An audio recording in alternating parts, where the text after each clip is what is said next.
One of those who protested against the war on Mexico was Henry David Thoreau, who was jailed for refusing to pay a poll tax on the ground that the tax supported the war effort and therefore the extension of slavery. Here is a passage from his 1849 treatise, Civil Disobedience.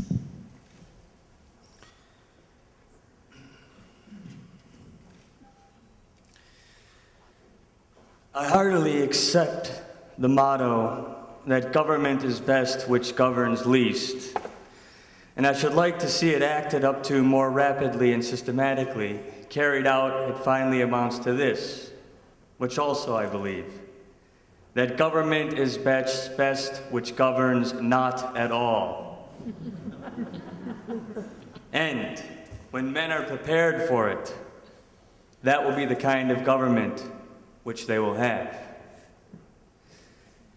Government is at best but an expedient.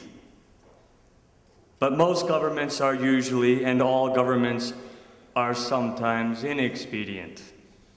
The objections which have been brought against the standing army, and they are many and weighty and deserve to prevail, may also at last be brought against the standing government. The standing army is only an arm of the standing government.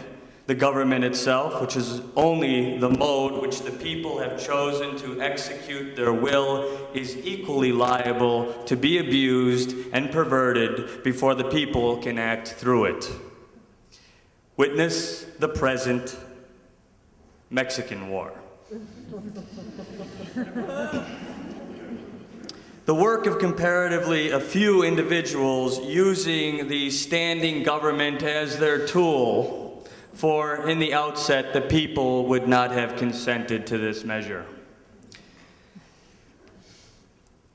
Law never made men a whit more just, and by means of their respect for it, even the well-disposed are daily made the agents of injustice. A common and natural result of an undue respect for the law, that you may see a file of soldiers, colonel, captain, corporal, privates, powder monkeys, and all, marching in admirable order over the hill and dale to wars against their wills, aye, against their common sense and consciences, which makes it very steep marching indeed, and produces a palpitation of the heart. They have no doubt that it is a damnable business in which they are concerned.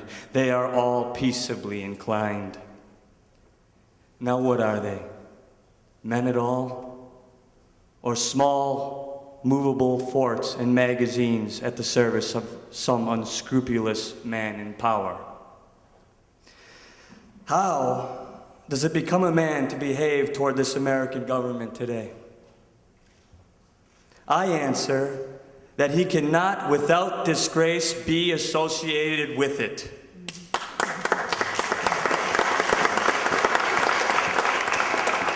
I cannot for an instant recognize that political organization as my government, which is the slave's government also. All men recognize the right of revolution, that is, the right to refuse allegiance to and to resist the government which its tyranny or its inefficiency are great and undurable. But almost all say that such is not the case now. But such was the case, they think, in the Revolution of 1775. If one were to tell me that this was a bad government because it taxed certain foreign commodities brought to its ports, it is most probable that I should not make a big do about it, for I can do without them. All machines have their friction, and possibly this does enough good to counterbalance the evil. But when the friction comes to have its own machine, and oppression and robbery are organized, I say, let us not have such a machine any longer.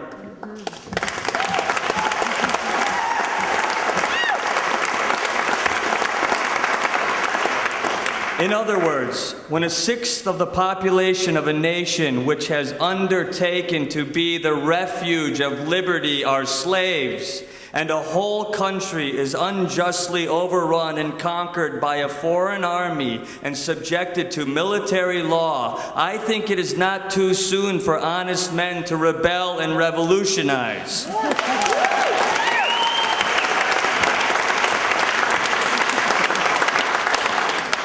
What makes this duty the more urgent is the fact that the country so overrun is not our own, but ours is the invading army.